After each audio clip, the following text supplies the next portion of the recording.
Hi everybody. My name's Dennis Abbott. I have the huge honour of moderating this session. It's been a fair few years since I was last in this room. I worked here for several years, so it's great to be back. As you've seen from the programme, the scope of this session is really about exploiting the media mix. What does that mean? Well, it seems, I think everybody in the room will know that increasing communication outreach has been all about social media, at least for the past decade. But opinion polls show that the public perceives traditional media, i.e. print, broadcast, professional media, as the most trusted source of news. So what we're going to talk about with our experts today is how do they respond to that reality? I mean, how do they, as professional communicators, exploit the full media mix of the traditional, the new offline and online channels? Sounds easy, huh? A little bit of practical information before we get properly underway. We have interpretation into and out of English and French, not German as it says there. They decided to drop the German, Entschuldigen Sie bitte. It's about all the German I know, or the only repeatable German I know. And the other thing I would say is that apparently we're going to be live web streamed and recorded, so no bloody swearing, apart from me. So without further ado, I am going to introduce the panel, and then they will each give a presentation of around 5 minutes each. So on my immediate right is Sonia, who I used to know as a journalist when I was a commission spokesperson. She hasn't changed in, what, 7 years, is it? 6, 7 years, yeah. It's the good life in the European Parliament. To Sonia's right is Alexandra, who is a big shot at the council, someone I've been following on Twitter for quite a long time, really knows her stuff. She's worked with presidents of the council, so really interested to hear what she will have to say about getting that mix right. To my left is Kathleen from the DPG group, which is a Flemish owned media group. They own some newspapers, television stations, radio stations, and she's been helping me with my Flemish, but she's not going to talk about that today. She's obviously going to talk about the media mix. And to her left is David, who you will see in the programme, is the manager of the Media Intelligence Service of the EBU, and the EBU is the European Broadcasting Union. So I'm hoping and expecting that he will come up with some interesting data and research by the organisation. So without further ado, each of the panelists is, as I said, going to speak for about 5 minutes from their angle on the subject.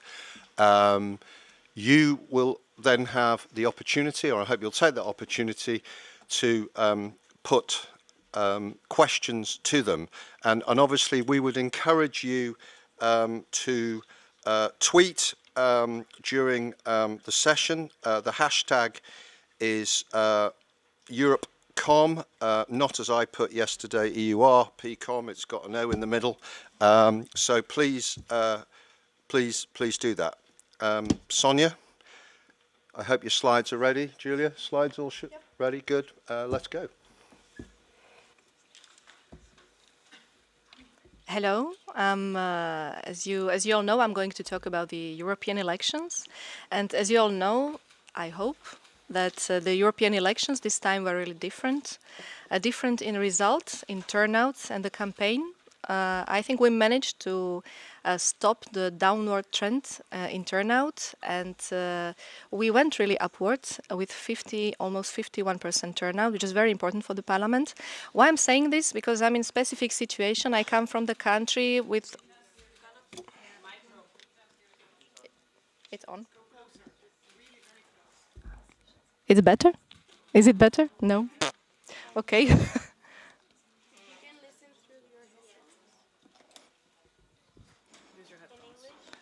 1, 2, 3. I think that it doesn't work. Try mine. Go mine. Okay. Can you do that?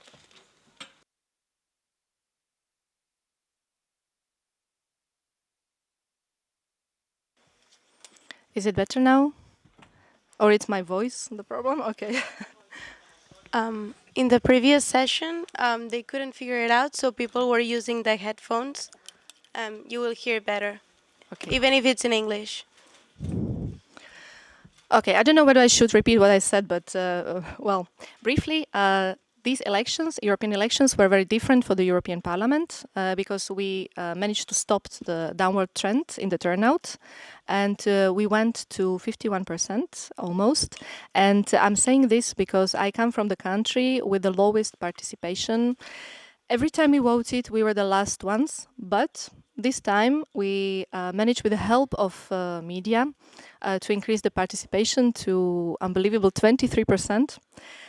So it's already a good news. But I will speak also for about the European perspective, not only about the Slovak perspective. So how we did go about this to increase the participation with the help of the media. How did we work with the media? The first step on the European level was the reinforced communication with media. You all see the numbers, briefings on EU elections, over 12,000 journalists briefed, media tour, 200 directors and chief of editors, invitations to plenary. We invited almost 200 journalists to a plenary session, to every plenary session, and we did a lot of seminars. So we prepared the ground. Then the key point of success.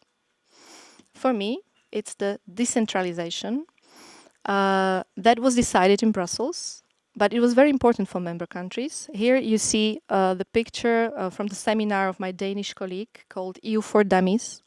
Why I'm saying this would never work in Slovakia. If I call journalists dummies, they would never come to my session. But apparently it works very well in Denmark. So the key point is that every country can decide what to do and how to adapt to media needs. The important point was also targeting, so to target the media that we want to use and the audiences. And the European Parliament, for the first time, worked as a kind of agency. We didn't hire agencies to do the work for us, but we said we know better than the agencies what to do, and I think it was right. And also, we work a lot on national angles, how to sell the topics to national media, and how to find the angle that is good for national media. What was very important when talking about exploiting the whole media mix was creating a circle between social media, influencers, traditional media, and this time I'm voting volunteers. I don't know whether everybody knows what TTIV this time is, but basically it's people who subscribe to our initiative and they wanted to help us in the elections, either like volunteers or only by their participation on the elections. How this circle works. This is an example for Slovakia. We, for example, we organized a joint seminar for journalists and influencers.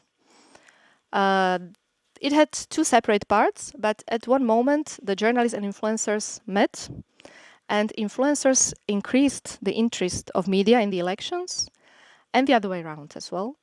So the result was 40 reports in the media, and joint reach of influencers 1 million people, which is, I think, a lot in country of 5.5 million people. I think almost everybody I met heard about this this visit or this activity. Then we had our volunteers from the TTIV campaign. This time I'm voting. People who actually wanted to contribute in a way to our campaign. They were nourishing the media campaign as well. They were doing interesting things, and the media grabbed these things and did their stories. So, for example, I will quote only one very interesting initiative, Walk for Europe, French activist Valérie, who walked 750 kilometers from Lyon to Brussels to encourage people to vote. And this automatically will be also grabbed by the media and broadcasted. More personalities attract other personalities. So if actors and singers and influencers see that people join this initiative, they would like to join as well. And this is these are pictures from our video spot from Slovakia, where we asked people to do a video about the European election to encourage people to vote in the elections. And we have singers, actors, sportsmen. Of course, they did it for free because they were persuaded that it was something good. And also, I think they were encouraged by other people doing this. The other important thing is to think out of the box or outside the box and to come with creative ideas. To be able to take the interest of the media. This is what we did in Slovakia. We have usually very good coverage of the European Parliament in regular news. So we wanted to go somewhere else, somewhere where people do not expect to see European Parliament or European elections. These are three examples. The first is a program which is called Super Mama. It is followed by women at home, or I would say elderly ladies. And we were explaining, together with other speakers, what Europe can do for them, for their children, for their grandchildren. The other example is a quiz show called Incognito, where 4 popular actors guess what's your real job description. And this is the most popular program in my country. I think this episode where we were invited was followed by 500,000 people. And the third example is to have a timer ahead of the main news in popular TV, which went out for a week ahead of the election with the logo of the European Parliament, just to remind people that we have elections in 1 week. And then also it's quizzes, tabloid campaigns, competitions in popular radio, anything that is a bit different and that is also focused on our target groups, which were young people, students, opinion makers, managers, etc. Here you can see, for example, our influencers in Vogue, which is not normal media who would write about the European Parliament. So I think it's a good example how to think differently about what we do. And these are most pages in most popular tabloid in Slovakia, where we encouraged also the personalities to say why they will vote in European elections, because this is the newspaper that is read more or less by people who do not really follow what European Parliament is doing. This influencer is completely out of the box, I would say. He's always playing roles. He was invited to Strasbourg, where he did a short video seen by 250,000 people in my country. And there were different initiatives from other players. We have on the left side initiative Don't Shut Up and Vote. This is an initiative by our colleagues from EC Representation. It has biased meaning in Slovak. It's don't hold the mushroom or don't shut up. So that's why you can see this woman. This is Slovak president. Influencers and interesting people were joining this initiative and were taking pictures with the mushroom and put on their social media, and also it was put to the social media of the EC Rep in Slovakia. And similar idea is the one, I think it was from Lithuania, don't be a couch potato, when they were moving everywhere with this huge potato. So I think it was also very interesting. And this is the last example, I think. Soap opera in Bulgaria, actors speaking about the European elections, so completely something different. And also we have the most popular TV in Czech Republic. They invited this TV to Brussels to do a morning show. They did 3-hour morning show from Brussels, which is completely, I mean, if you know this TV, it's completely unimaginable, but it happened. We worked also with grants, with media, but this time the European Parliament is offering grants for media more or less every year. But this time we tried to encourage the media to do a bit special schemes, special grant schemes. So, for example, Slovak Public TV, as we had target audience or target group, young people, they invited 2 young people to Strasbourg every time, and these 2 young people created a special program for the public TV where they were playing reporters. And the other picture, these are our presidential candidates, because in Slovakia there were presidential elections just ahead of the European elections. So one of our grant holders organized a debate with the presidential candidates about European topics. So actually everybody was interested only in presidential elections, so we had to cope with it this way. We used a lot also campaigns. So to frame our message, we used, for example, campaign when we had 100 days ahead of the elections, Eurobarometer, or Go to Vote, Face, Video, Choose Your Future. That means that when we have campaign, we try to contact all the media and go to any media possible to speak about the message of this campaign. And then it's the snowball effect. If you have a lot of initiatives like this, also media become EU ambassadors and influencers become EU ambassadors. They do their own initiatives. It was not influenced by us. They did a lot of things. Of course, it was not only because we did our campaign. There is a political situation in Europe. There is a Brexit situation. In Slovakia, it was influenced by the fact that there was a threat that a neo-Nazi party would be the first in European elections, which didn't happen. But the media were really a bit like activists. And this is the example of Slovak Daily, Deník N, who offered discount on subscription amounting to double the percentage of the turnout that Slovakia would score. One of the journalists told me last time that it was successful. I don't know.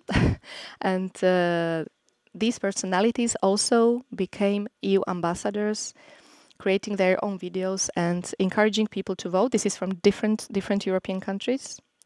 These are TV stars from the most popular soap opera in Slovakia who prepared a video why they will vote in European elections. This was the idea from the TV. It was not our idea, but they did like very much the campaign and they felt the certain threat, how the European elections will end up in Slovakia.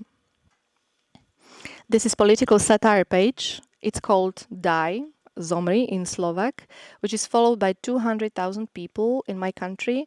And normally it's a political satire, you know, they joke about the politicians, etc. But this time they came to us voluntarily to ask how they can contribute to this campaign.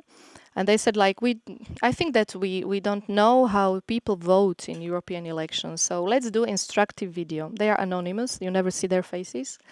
And they did this instructive video to show people how they vote in European elections, because of course it's different than national elections. I bet that it was not their most successful video, but they still participated.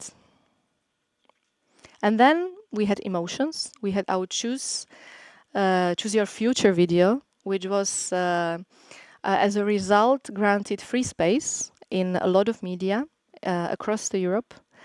So people were able to see, I don't know how many people saw this video, but it became viral.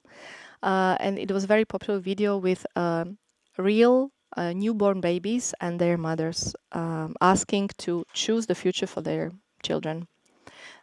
I'm coming to an end. This is coverage. So the result of all our efforts was that the coverage has doubled.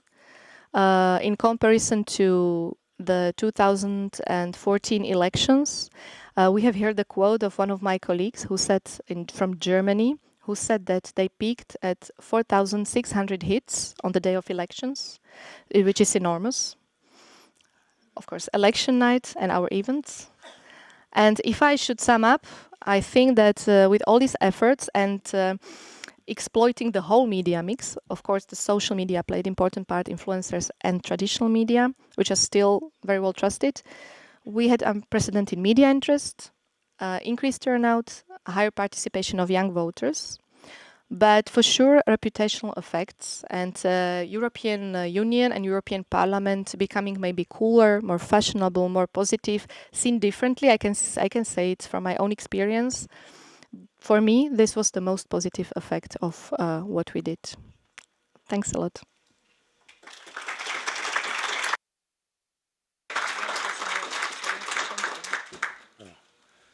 Thanks very much, Sonia. We're now going to move from one fashionable EU institution to another. I can remember when I first came to Brussels, you hardly heard anything from the Council. Now it seems that barely a day goes by without a tweet from the President or a press release. Alexandra, tell us what you're doing in relation to the media mix at the Council.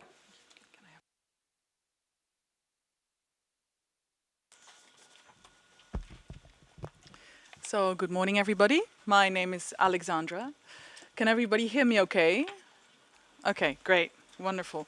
So, the headphones work. Fantastic. Okay, so I'll be talking about how we do things at the Council. I'm waiting for my slides to come. There we go. Oh.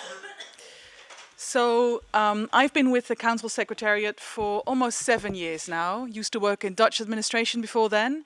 And when I joined the Council, I think our social media activities existed, but were not as professional and as slick, or what did you say, cool, as they are now.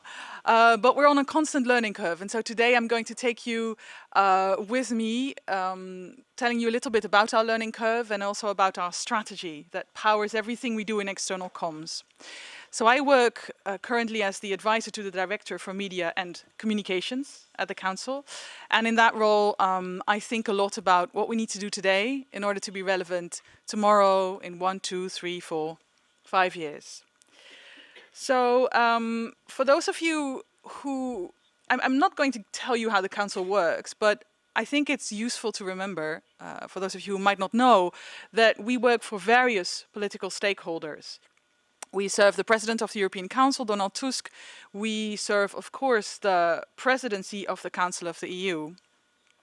Now, the Finnish presidency. We work with Federica Mogherini's communications team, and she's the Foreign Affairs Council Chair.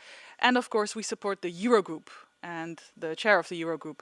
So I think that's really important to realize that there's not one clear centralized political steer, if you will, but we work for all these different political stakeholders, and we have seen in the past that sometimes their priorities, their lines to take, their main narratives have been quite different between one and the other. So for us, that means when we're talking strategy, it's less about what are we going to say about topic X and how are we going to roll that out. It's much more about how do we make sure that we offer top-of-the-line service so that we can share information on the work of the Council and the European Council, the two institutions that we work for, but also that our political stakeholders can do their job in optimal conditions. So we really support all of these people, even if they drive the more political narrative, if you will. So communications used to look a lot like this. This comes from the Council archives. And we still do press conferences, of course. We haven't dropped that. But there was... And I think there still is sometimes a persistent myth, especially among non-communicators, that communication is a nice to have, it's an add-on, it's something you do after the negotiations are over and when you're good and ready to do so. However, as we're seeing, Brussels is a place in which everybody knows everything. Leaks happen all the time. Sometimes something is said in a meeting room and our press officers will get a call within 2 minutes saying, oh, I hear so-and-so made this intervention. What's your comment? Of course, it's very hard for us to comment on that. So it looks more like this now. These are also pictures from the Council. On the left, you see the one-man band journalist. Instead of having a full crew, he's strapped his phone to his tripod. He holds his own mic. He might even be live on air. And then probably he'll have to do some video editing, some copywriting, and some social media distribution as well. So when we talk about media mix, actually here's the personification of the mix in one person. That's one of the points I want to make. Increasingly, the lines between traditional and digital media are blurring. BBC behaves like a publisher. Financial Times produces videos. New York Times is very impactful on social media. So when we talk about mix, it's basically just different tools that are part of the same toolbox, and everybody uses them. On the right, a picture from the EU-Africa Summit a few years ago. I use it to illustrate that the people that we work for at the Council, the ministers and the leaders from the 28 EU member states, they're all increasingly digital. They bring their phones into the meeting rooms. They tweet all the time. They might even live stream some of their interventions on Facebook. They're really into Instagram. So this is what we also have to support. It's political principles who count on us to be comfortable with this mix of media. So this is what our communications operation looks like. It's a far cry from that black and white photo that you saw earlier. I just want to highlight one element of this slide, which is my colleagues on the top right holding different types of cameras. We've really invested in our audiovisual capability in recent years, and I think it shows. It drives a lot of the creativity in other domains. And we train people also to be comfortable in mobile journalism, or Mojo as it's called. So we continue to evolve. I remember sending this tweet back in 2014, standing in the corridor outside of the negotiation room, to announce that Donald Tusk was the new president of the European Council. This is how we did it this year. We knew some names were circulating, we prepared some visuals ahead of time, and of course you all want to know which visuals we didn't use. I'm not going to share that today. But we did prepare multiple scenarios. So what does success look like? I mean, this is, for me, the holy grail of a successful mixed media approach. So creativity, and I can talk for hours about how we need to game the algorithms online and on social, but really relentless creativity, I think, is crucial in anything that we do. We have to be incredibly strategic. It cannot just be about, oh, we organized X number of events and we sent X number of press releases. No, we have to focus on impact. And there's a few other buzzwords for you, which I'm happy to discuss later on, but I'm very mindful of my time today. Now, you might think when you see this list, okay, but how? How do we do this, right? So I mentioned that I do strategy in the Council, and in 2017 I had the privilege to be in the lead on developing the first ever communication strategy at the Council of the EU. And this is it. It's 8 pages, 4 infographics, 3 main ideas. So people read it and it doesn't disappear in a drawer, or at least that's what I tell myself in the morning. So the 3 main ideas are, first of all, focus on impact. No more vanity press releases.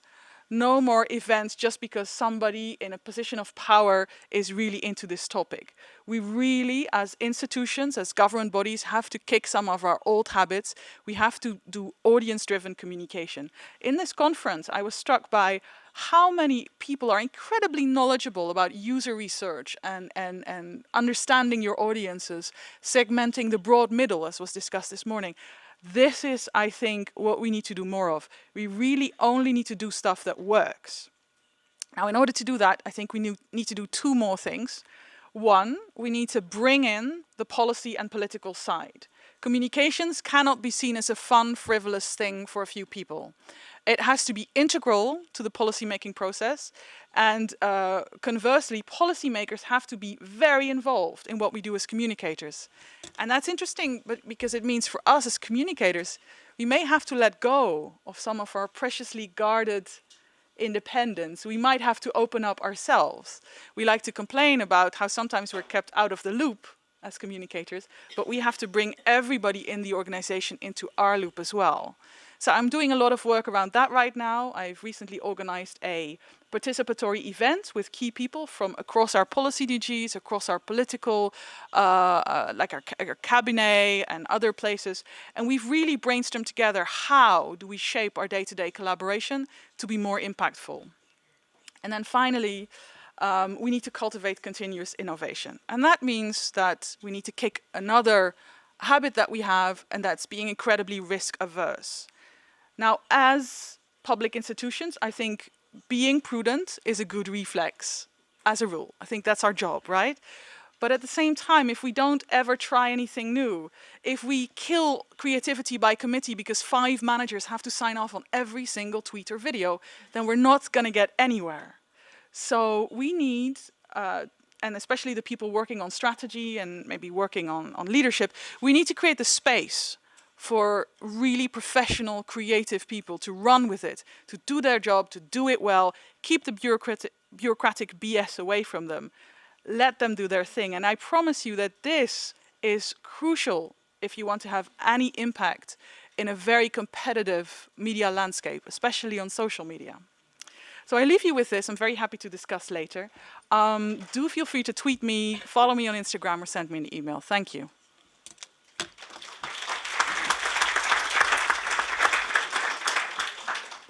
Thank you very much, Alexandra.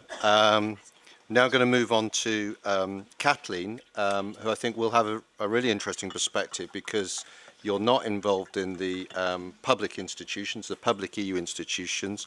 You know, you're working in the private sector for one of the most successful, probably the most successful media group in Belgium and the Netherlands. Kathleen, the floor is yours.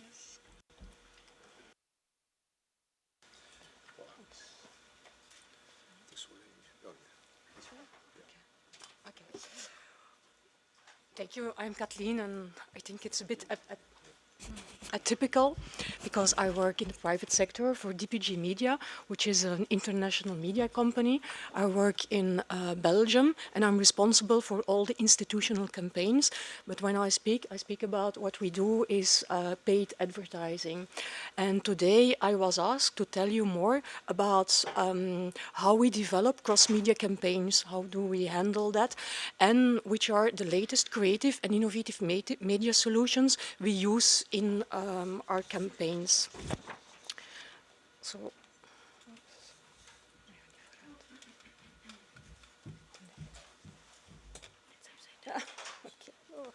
okay, we're active in 3 countries, but mainly Belgium, the Flemish part, Flemish-speaking parts of Belgium, and to have a clear view of all the media in our group, it's really cross-media. It's going from news media, newspapers, I say, as Alexandra, it's all getting digital. We don't speak about newspapers, but we speak about news media because it's print, it's digital. That for us, that's one thing. We also have broadcasting, radio stations. So we have almost all media in our group. What's very important, we focus on news and local content and news and entertaining content with journalists who make that content. So that's who the group is. When we build media campaigns, for us, it's very important that when you make a media mix, it's based on facts. We feel that at the time, there are a lot of media plans based on assumptions or gut feeling, and that's why I like to show you this Belgium study. The study is also being done in the UK, and what does this study do? It will go check, it compare what advertisers say, what's a good campaign, and we compare that with evidence-based results. Okay, I have to, excuses, all the results, these are them all. And I had, in 5 minutes, to recap it in one slide. So, excuses, it's very brave. But what do you see here, and what's the result, what is the study all about? Here you see the overall performance ranking of which media are considered best to grow long-term business results. So also here, it's not specific public sector, it's public-private, it's all long-term business results. First thing the study did was to check which are the characteristics that determine a good media campaign and the advertising campaign. And that's what you see on the on the left side of the presentation. You see there are things that are set already. Targeting is important, reach is important. All those items are important to get a good media campaign. Then what did the study do? For each of those characteristics, they evaluated 10 different media types on how they score on each characteristic. In the whole report, you get on every characteristic the best media types to get that characteristic.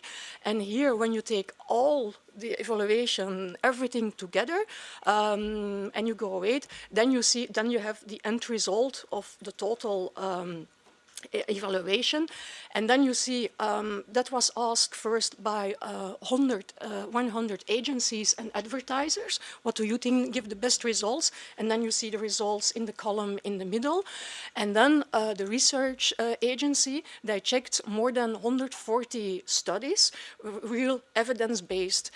Today we hear results of campaigns. All those campaigns, more than 140 campaigns were checked, and to see what results did they get. And so you get the rankings, and what's really important, what we learn from this study, is you have perception of how media work, and you have evidence-based how the media work. And for us, that's also the basis. Then we go further to really to make a campaign. When we make a proposal for our clients, we always go for the full funnel approach. Full funnel is based from getting from broad reach. I've heard that it's important. It's your first point in you have to reach a lot of people. You have to create awareness.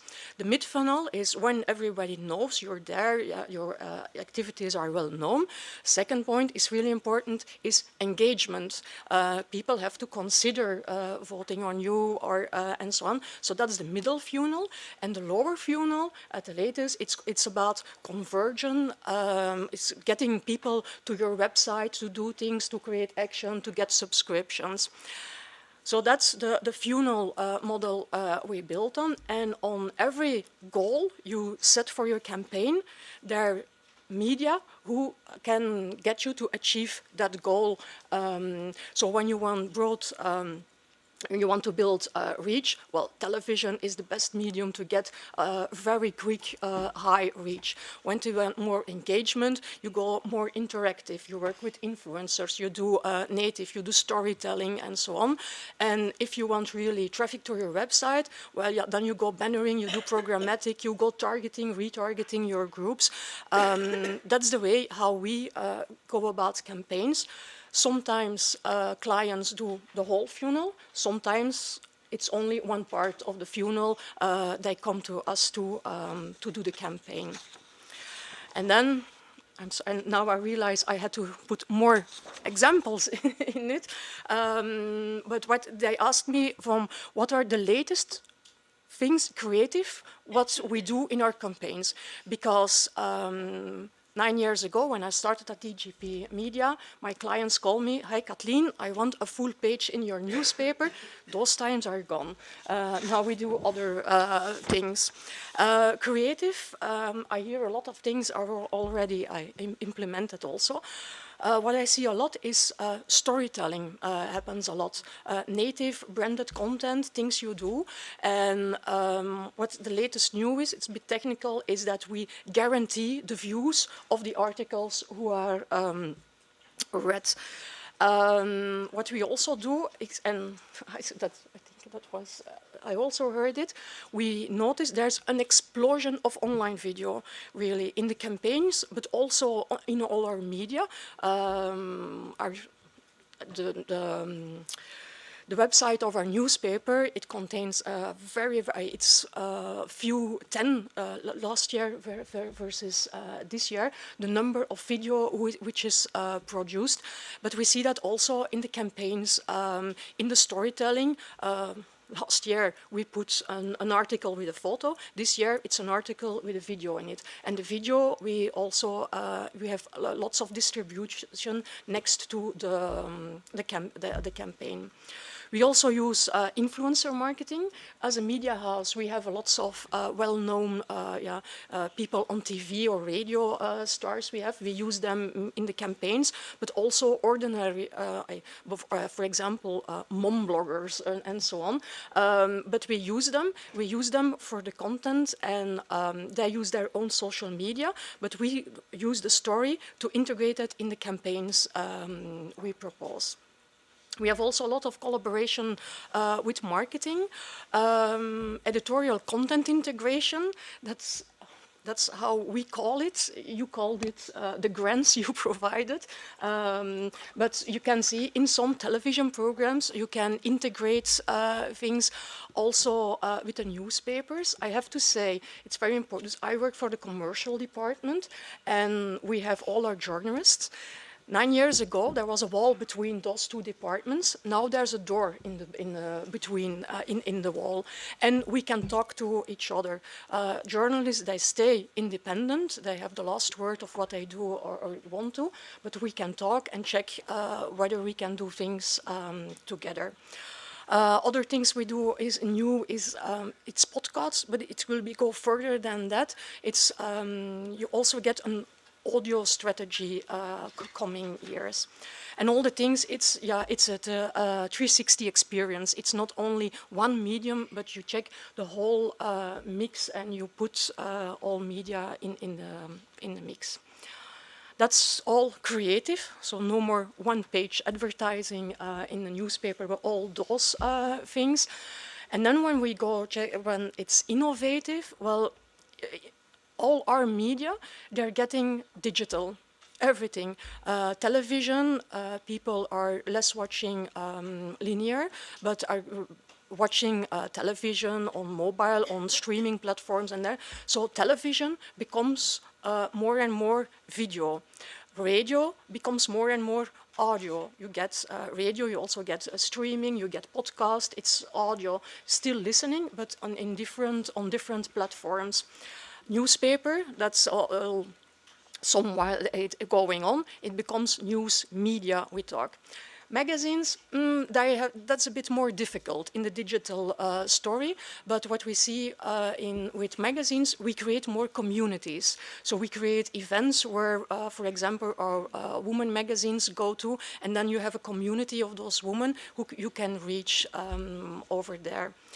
And when everything becomes digital, then you get data collection, and that's very, very important, because you've heard it here, targeting is important. Well, to target, you need data, and that's what, that's very, very important in our company. So we track of all our media, we track what's our consumers, what they do. It goes in a digital management platform, and then we can go retargeting from messages. So that's what lately, so key takeaways, as each medium has its own strength, use it. We check the full funnel approach. Depending on your goals, you use the right media. It's creative at the moment, and lately it's also innovative. It's digital, it's data, and the latest proposals are made. It's really an integration of both. You get a creative content strategy, and in that content strategy, you check where can we gather data and how can we use that data to retargeting the different groups. And that are the latest trends at the moment. We are working on at media side. That's it. Yep.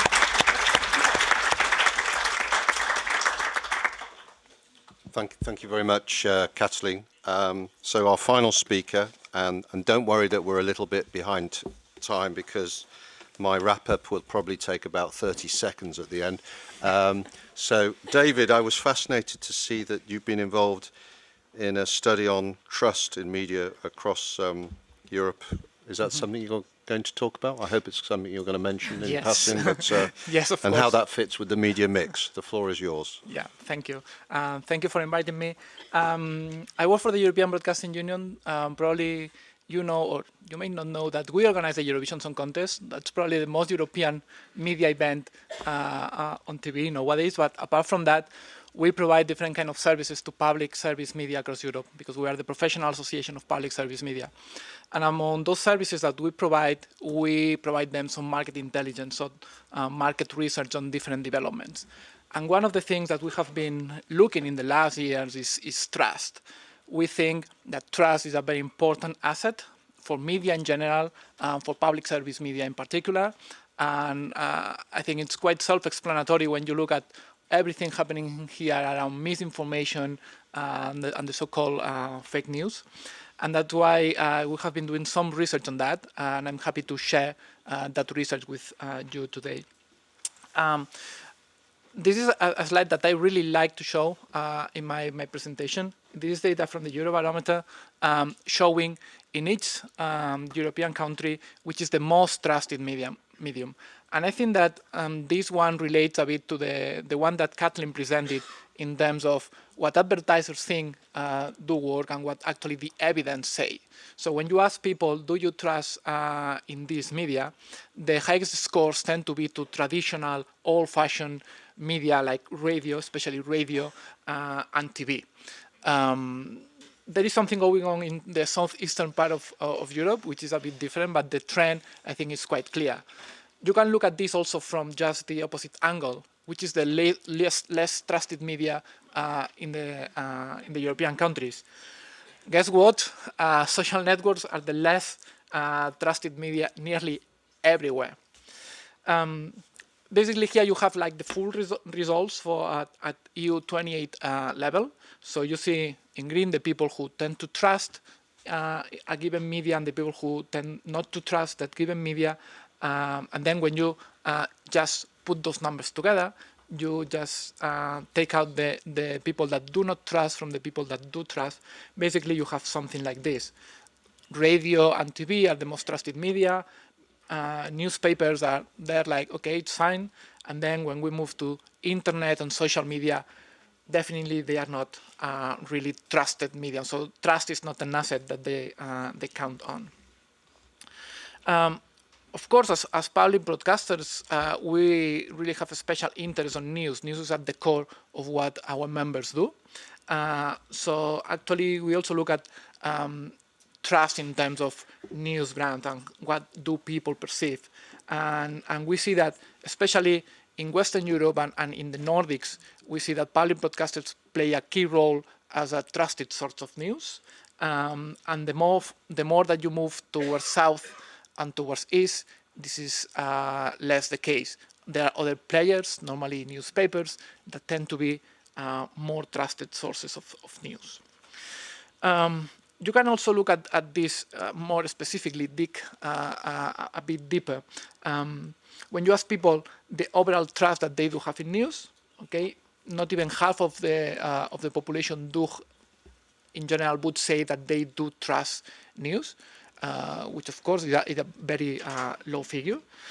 They are a bit more confident in terms of the news that they use, so they think that they select well, they choose well the news that they are consuming, and those ones are a bit more trustful than news in general. But then the results become even worse when they look when you ask about trust in search engines for news. They have some issues about how the algorithms may be working, and the trust in social media for news. Again, giving us more evidences about many of the issues that we see with social media. And you see that systematically for all these areas, all these questions, the trust that young people do have in news and the different sources is even lower than for the general population. This is a general trend that we see everywhere. Something else, something even more specific, asking people in the different countries, do you trust your national news? We think that this is an important element of their trust. You see a bit the same pattern that you see in general in terms of trust in media. Western Nordic countries tend to have high levels of trust in the national news. And the more that you move to the south and to the eastern part of Europe, that level of trust actually is reduced. This is important because actually the consumption of news and the trust in those news do have a direct impact on their satisfaction with the democracy. Okay? And we're talking here about the European elections, and I think that this is a key factor to understand, for instance, voter turnout. So if you try to plot these two elements, these two indicators, you can have two axes. You have a vertical axis with the trust that people do have in national news, from low trust to high trust. And then in the horizontal axis, you put satisfaction with national democracy, no satisfaction, high satisfaction. And then it's actually a very strong correlation. It does not appear because of the font, but it's 0.8. That is a very strong correlation.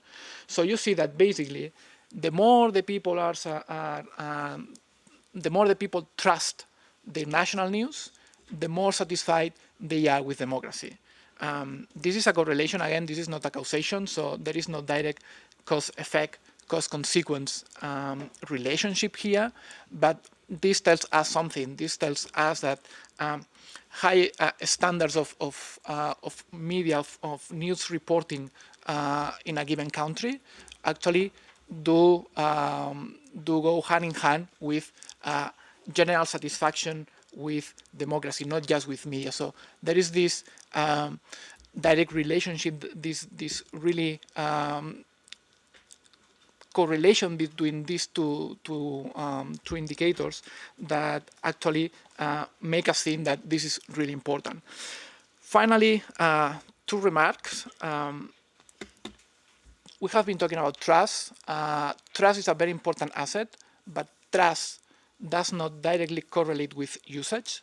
So we see that the levels of trust in traditional media have been high in the last years, but as Kathleen mentioned, traditional media, linear traditional media, is being less used, a bit less used in the last years. And at the same time, while trust in social networks, it's not only low, but actually it's even decreasing. Actually, the usage of social networks is increasing. So actually, we need to go a bit deeper, to do more research on understanding what's the role that trust actually plays in the actual consumption of media on people. And then the second final remark I wanted to say is that we talk about trust, but the studies that we do have also indicate that trust is a concept that does not mean the same for every person. So for some people, trust tends to be like professionalism, so that the media is produced and the news are produced according to high journalistic standards. And this is probably the trust concept that most of us would intuitively say that trust is about. But more worryingly, for some people, trust is those media reflect actually my own views. Actually, this is just the opposite. This goes actually against the journalistic practice, the journalistic standards, right? But for some people, trust is actually that. In the case of our members, public broadcasters, this is certainly a problem because we try to work with high professional standards, but at the same time, it's at the core of the remit to show the diversity of society and to show the diversity of views. And some part of people in that society do think that actually a good media is that reflect their own views. And certainly this is something worrying. So actually we are working also in this area and parallel to that in something that is related, that is the news avoidance. We are very worried by info avoiders, people that choose not to follow news, because definitely we think that an informed citizenship is also a key asset for national democracies. And we see that trend growing quite homogeneously in different European countries. Thank you very much.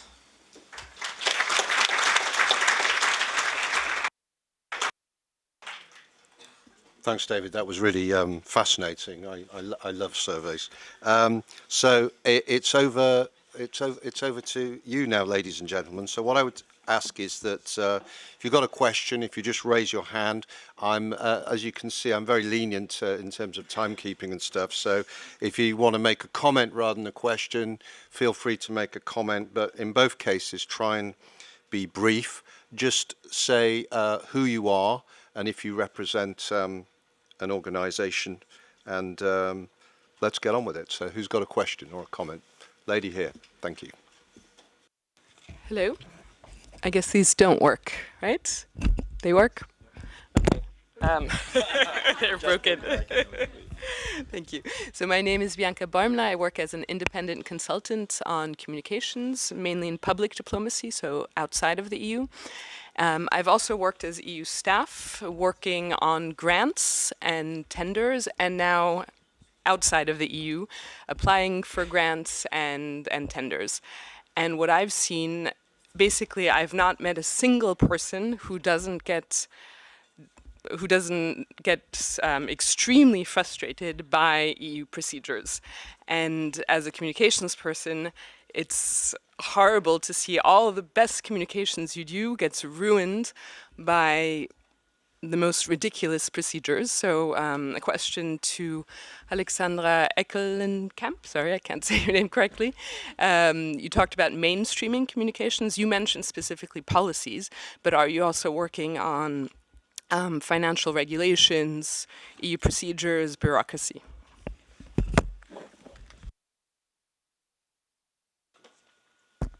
So I can give you the lame answer, and that's not the council, that's the commission. and in a way it's true, but I think it's important. I completely agree with your point. I think that we can communicate as much as we like, and we can spend so much money and make such fancy Instagram stories and Facebook lives, but if the basis is not solid, then it's never going to work, because another buzzword that you often hear in communications is authenticity. People know, they will suss us out. They will know that we're not walking the walk. So maybe it's interesting for those people in the room just to share an insight from where we are now in the council, is that we have opened the dialogue. We've been working on communicating better with our policy colleagues for a few years now. And actually the challenges that we see as communicators out there, stuff that's been talked about at this conference, like really listening to people, taking your interlocutor seriously, audience-driven communication, all of that we as communicators have to do inside our organizations with our policy colleagues. Only when we gain the trust of policy colleagues who've spent months, if not years, working on files, negotiating text, etc., only then can we be taken seriously and really start working together. So I'm trying to turn your question a little bit, as communicators do.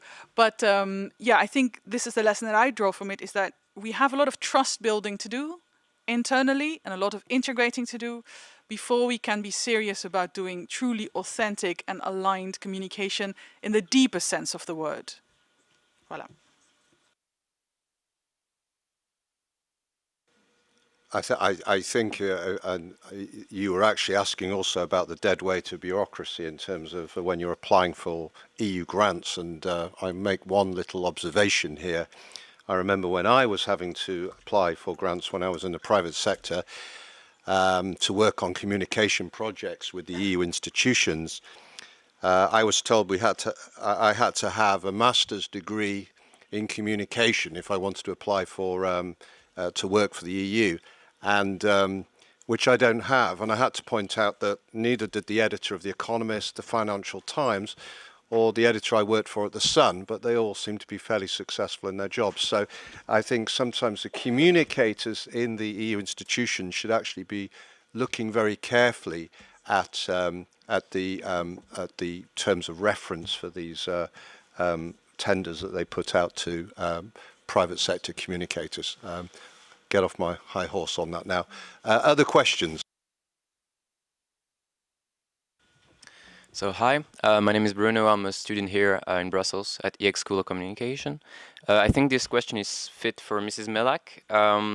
I was wondering how frequently, I'd say, you search for new fields, new media. For I know that for young people, for example, it moves very fast. They go from Instagram to Snapchat now to TikTok, how frequently do you change your views and like you search for new fields to approach these this young public?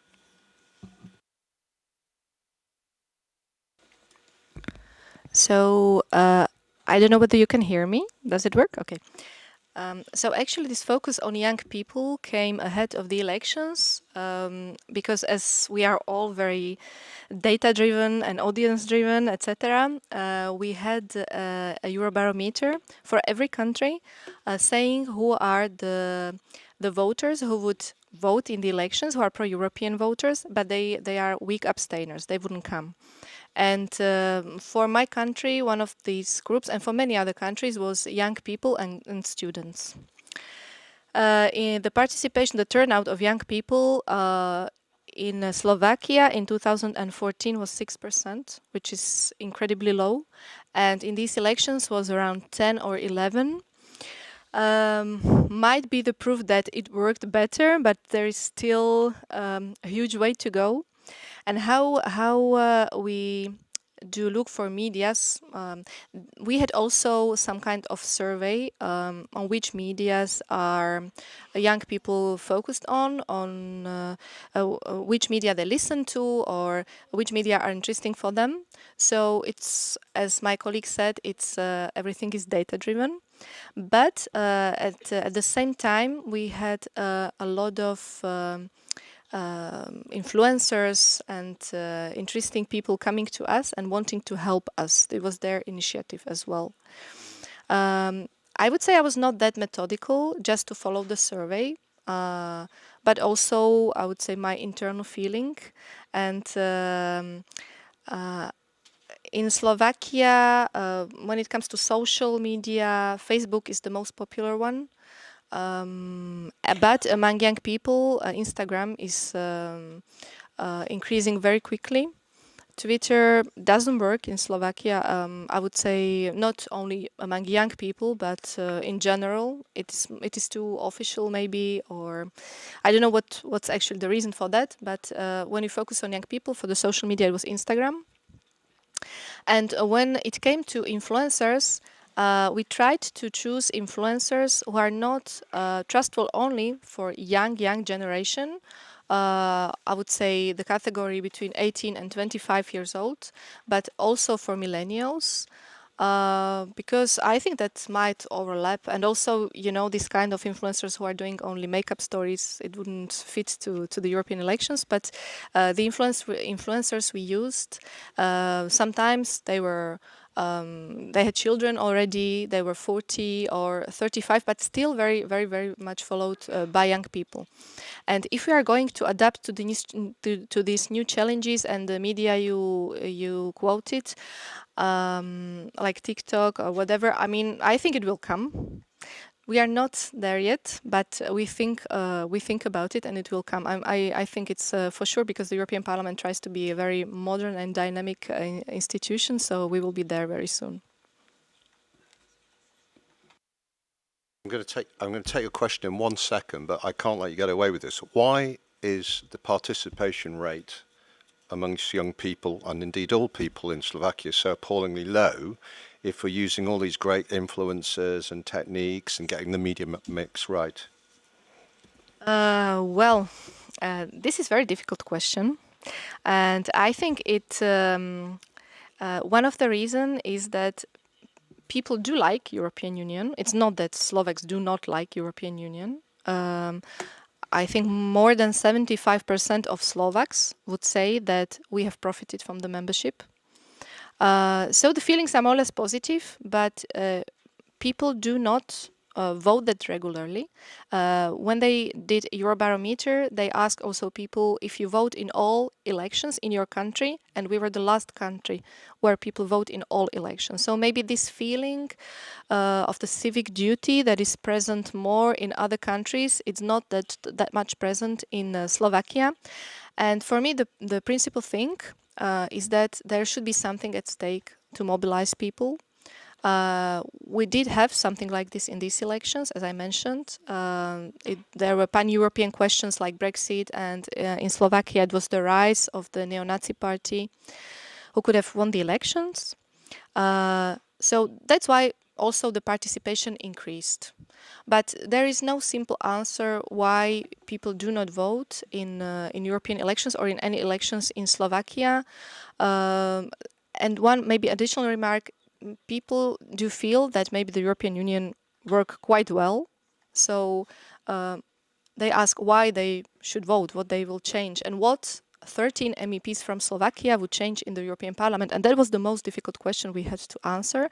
And I think this is also maybe a part of the answer. Thanks for your honesty, Sonia. Gentleman over there had a question. Thank you. Nico Keppens from European Commission. You say, and several speakers say that our use of media has to be data-driven, based on research. But how trustworthy is research? We hear from the man on the right that social media is not trusted. But on the other hand, we say youth is looking at social media, so we have to use it.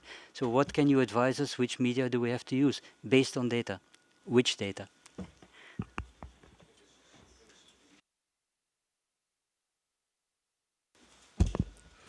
I think which media you use, it's a mix, and it's not an or story, it's an and. You make a mix, and you check, and you use both of them. When I describe the campaigns we make, in our campaigns, creative campaigns, we also use media. When social media, for instance, when we do on storytelling, we do that online. The story comes on the website of our newspaper, but we also put it as a Facebook post on social media. So it's not one of them. It's the right mix you have to find. Yeah, basically, just agreeing with Kathleen is explaining, I think it depends on the goals, because if you have as a target, as has been explained here before, young people, even if you try to reach them through the most trusted media, basically in most cases they are not there. So actually there are little chances that you reach them. So then you have to go to like more risky avenues to try to really find them. Of course, there is the risk that when moving to a platform that is not that trusted by most of the people, you are also putting the reputation of your brand or your institution a bit at risk. And this is something that also you need to consider. Especially today that basically we are more and more relying on third-party platforms. One thought that came to my mind when in the previous question about TikTok, how safe for a brand is to be in a platform owned by a Chinese company that at the end, as everything in China is controlled by the Chinese government and authoritarian government. Of course, I would say that for a public institution to be there may have some risks that need to be assessed before really going to it. But the truth is that young people are moving more and more into that platform. While you're waiting to think of a question, and let me tell you, I've been on the other side. I've been in the audience previously, and I thought I'll ask a question when there's been about 4 or 5 other ones, and at that point the session ends, and I feel a bit annoyed with myself. So be brave. But while I'm waiting, I do see one. So go for it. Yeah, I'm really interested what Alexandra was saying about mainstreaming communications across an organisation. So I think that's, sorry, my name is Victoria Bruce. I work for the European Endowment for Democracy. I think that's something of relevance to all of us. So I'd be really interested in some of your tips for moving communications from a nice to have to something that's integral to the organisation. Want to comment on that, Alexandra, maybe? How much time do you have? I mean, that's pretty much my job right now. I see it as the holy grail of strategic communications is doing exactly that. I think I touched on a few points in my presentation and my earlier answer. I think, first of all, we have to do a lot of internal trust building. We as communicators have to show, not just tell, that we are credible, reliable, trustworthy colleagues. That if you share a document with a press officer, it does not mean you're sharing it with the press. It's actually quite the reverse. We're helping you deal with media fallout. Also that we are actually knowledgeable and that communication is actually a serious business. It's not something anybody with a laptop can do. So I think there is, in a way, there's some awareness raising to do, some trust building to do, and frankly also some soul searching. To what extent have we been keeping communications to ourselves? How much do we value our own independence, our own autonomy, our ability to get away with stuff sometimes? So there's not, unfortunately, there's not one real clear answer, but when I think about how things are going so far, I think I can share two concrete examples of actions that we've taken that I think work. One is around migration. When that was a really, really big story in 2015, we decided, okay, it's not enough for us as communicators to go off and create some infographics. So what we did was we organized meetings regularly that included people from the policy DGs concerned, or the DG I should say concerned, from the political level as well, from the cabinet of the Secretary General, cabinet of the President of the European Council, from any other part of the policy or political side of the house that was involved. And we coupled that with inviting people from our press teams, our web teams, audiovisual and infographics teams. And just putting these people in a room, it seems really obvious. And of course, you know, it's very, I know that people in EU institutions need fewer meetings, not more, but this kind of meeting where actually people talk to each other and people share information, people that might otherwise work in silos, it actually worked really, really well. And we got these people involved in we basically did co-creation of a narrative, if you will, and co-creation of materials. And it was less of, oh, I'll prepare something and you'll sign off on it, much more about what is the story that we need to tell and how do we do that most effectively in a data-driven, you know, optimized way? So that's one example. Another example is really fresh. In October of this year, I organized a participatory event, bringing together about 50 people, again, from the policy side, political level, and communication side. And as I said earlier, we sat down and we talked in a really structured way. For those of you who are familiar with art of hosting and participatory leadership, we used methodologies like storytelling, World Cafe, etc., to talk about what should our collaboration look like on a day-to-day level in order to really increase the impact that we have in this competitive communications landscape. We spent months on defining our central question, because it's really important that you get that right. And then we were guided through this process, and now the next step will be to work on specific actions that we've identified together to build more trust and build better collaboration. So really, I think that it's a hard slog sometimes, really. There's no silver bullet, but I think it's really about building trust, building credibility, working on your reputation inside the house, which we as outward-facing communicators tend to forget. Just on that point of trust, Alexandra, David mentioned earlier that the level of trust in social media is really incredibly low. Are you worried about that in the council? Yes or no, maybe? I'm worried about what we're not doing to regulate social media platforms. That's what I'm worried about. And just one quick follow-up. Do very blunt tweets by the president of the council, which I personally love, but do they contribute to a lowering of trust? Honestly, I don't think so. I don't think so. I think what contributes to a lowering of trust is lying to people.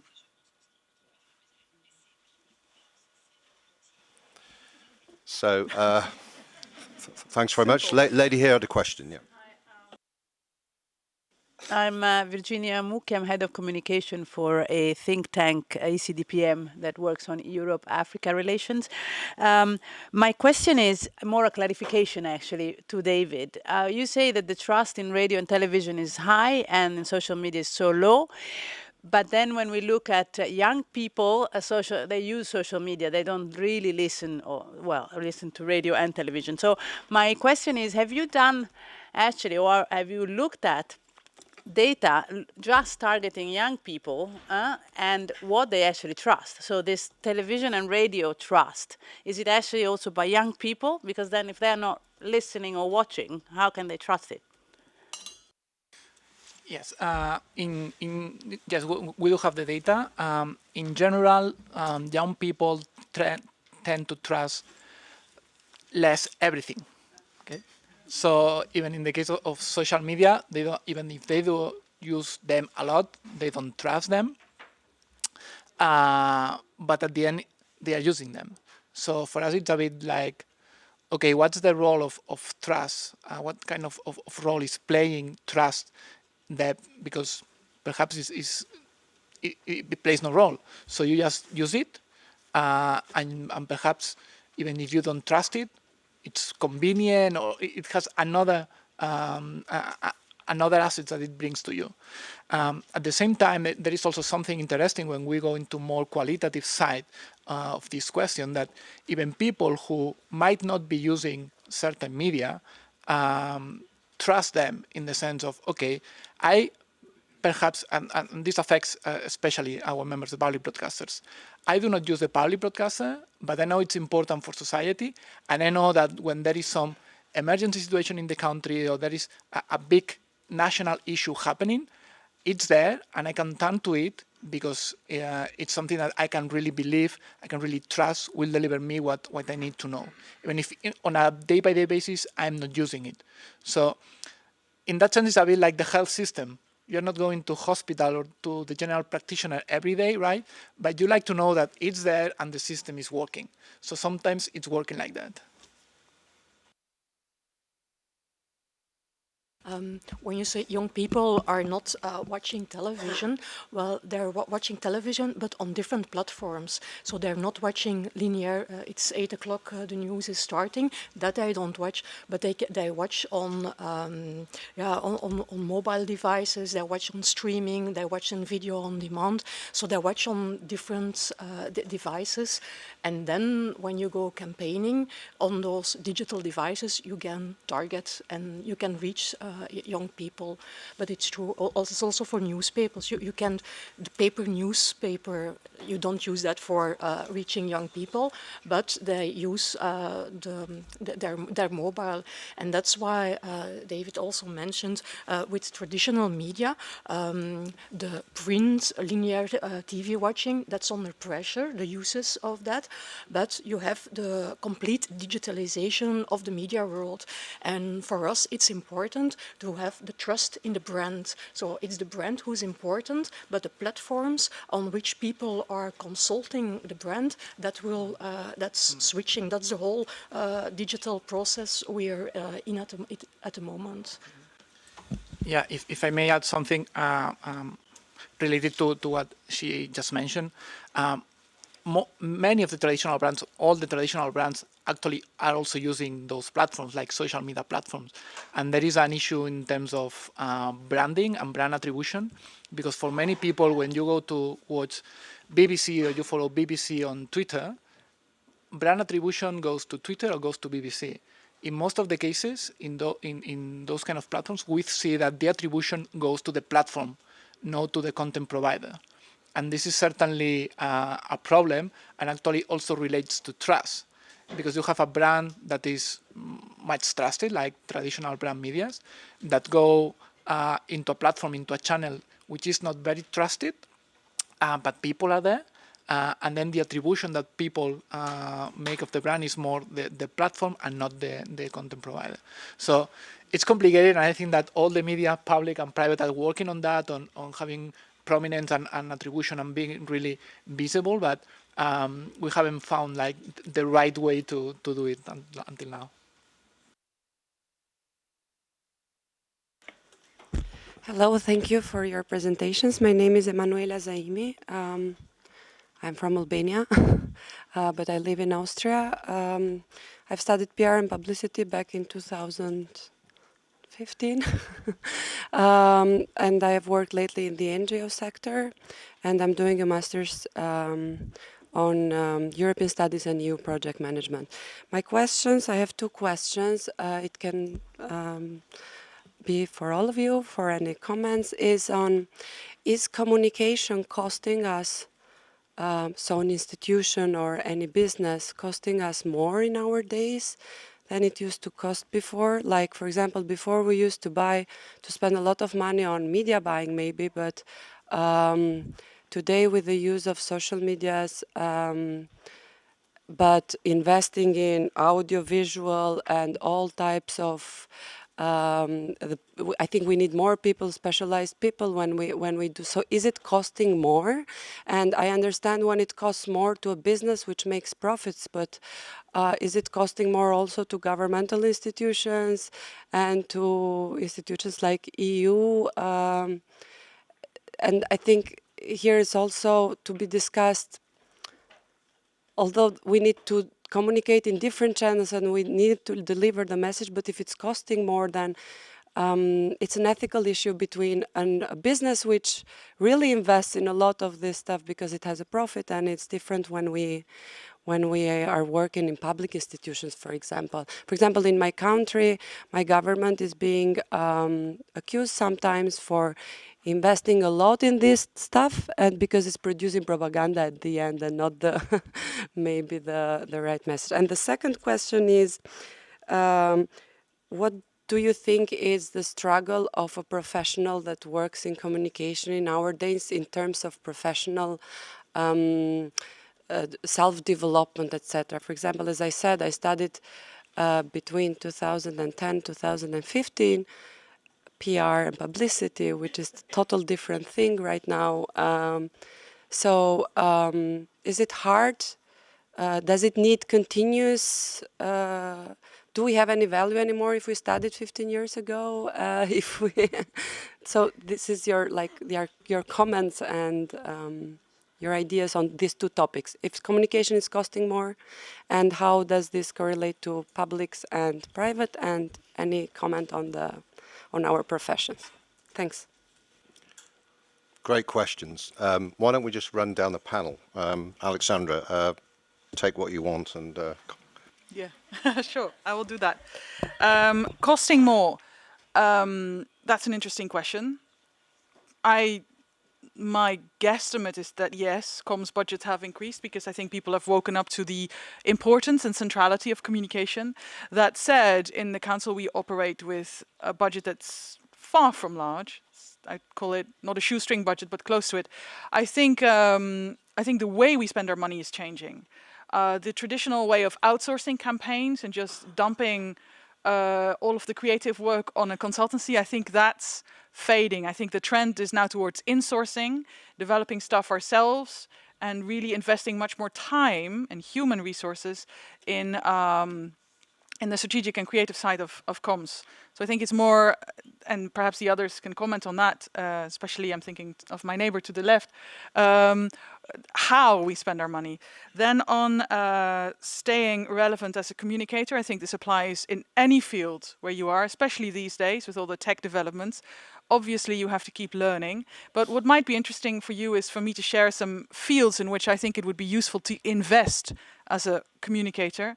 I think if you want to stay relevant today, having a working knowledge of technology that you use, audiovisual, virtual reality, that sort of thing, knowing a bit about chatbots and AI, deep fakes, that will come in handy as well. Visualizing is a hugely valuable skill, knowing some graphic design, knowing some data visualization, graphic recording, etc. And finally, something that I've really discovered this year, which is, if you're more on a strategic level, participatory leadership and art of hosting, like working with others and bringing others with you. That's a transferable skill wherever you go. Thanks. I would very much agree. I don't have total numbers to say whether communication is more expensive or less expensive. I tend to agree that we invest more in human resources in the field of communication, and we work differently. In a way, I mentioned that the European Parliament, again, did not outsource the campaign. But we've created from the European Parliament a kind of agency. We had agency style of the campaign ahead of the European elections. So I very much agree that it's the same for us. And what worked for us actually is, I would say, I would speak now for Slovakia. It doesn't work in every country, but we for us, it's very important to have good relations with journalists and to educate them. So the different style of communication is, for example, to educate the journalists, to invest in their education, to organize seminars, to invite them to plenary sessions. So we invest in this. And then when it comes to the elections, of course, we had resources, but for example, we never agreed on a cooperation on market price. The media tend to perceive the information about the European Parliament as in public interest. And of course, they try to contribute themselves. So this is maybe, the answer I would give. Kathleen, I'm turning to you. You must know if we're spending more on communication now. I agree with what Alexandra says. It's not more, but it's different. There are lots of more touch points you use. And I give you one example. I remember after 9 years in the media, first year I started, there was a campaign of the federal government warning for nuclear risks, what to do when something happens. Well, 9 years ago, that campaign was, "Hi, Kathleen, for me, 5 ads in your newspaper." That was a budget. 5 years later, same campaign on warning on nuclear risks, but "Hi, Kathleen, how can we reach that and that specific target group? How do we do that? What's your digital strategy on it? Which touch point do we use?" And then you unless a price on one page is cost so that money and you get that reduction, your price is that, then we elaborated a whole plan with, you start with something interactive when you get people to think about it, then from the results of that you do storytelling, you this and that. End of the budget was lower than 5 years ago for that campaign. So, but it's completely different. Everything is better, also better, don't misunderstand me, but it's more complex, more touch points, more targeting. It's a different way of working. And then when the budgets go up, but then it's what Alexander is when you when governments decide communication is really important, we go invest on it, then they have more budget, but it's not the same thing that costs more. It's with the same budget you do different things than 5 years ago. And then for your second question, for the struggle for communication professional, well, I think everything goes fast, but really, really fast. I work in media. Sometimes I speak in the past of something of 2 months ago. So I have to be very careful. I notice when I'm speaking to my client, we used to, and I say, oh, that's only 2 months ago. So it's really, really fast. So it's very important to keep up, to read. And also, it's very complex. Many things are coming, it's more complex, and you have to keep up to follow every trend, what's happening. Well, actually, I cannot talk from the perspective of a comms department, but it's true that in general in society that the budget that people dedicate to comms has increased. So probably this reflects some kind of transition in society, and probably institutions need to keep up with that. And having said that, I would say that that's not the case of the public broadcasters, who have a flat funding, and they are not getting normally like more resources from the government or the license fee. But well, that's a completely different story. Maybe I can very quickly add something about your second question in terms of keeping up. There was no email and internet when I started as a journalist, so you can imagine the curve that I faced. But one thing that hasn't changed, and I think all the panelists would agree with this, is what makes a great story. Do you have the instinct? Do you understand what makes a great story? And really what we're talking about today is the media mix in terms of the touch points or the channels. If it's not a great story, it doesn't matter where you put it, it isn't going to get traction. If it's a great story, it generally will find a way, but it's obviously better if you're on top of all those touch points.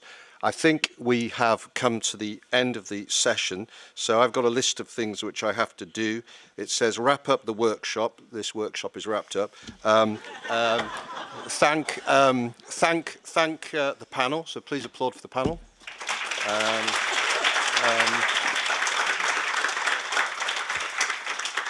Thank the interpreters. Thanks, interpreters. And last but not least, the closing session starts at 1 o'clock in room 62, which I believe is on the 6th floor, Wolfgang? 62? 6th floor. Thank you very much, everyone.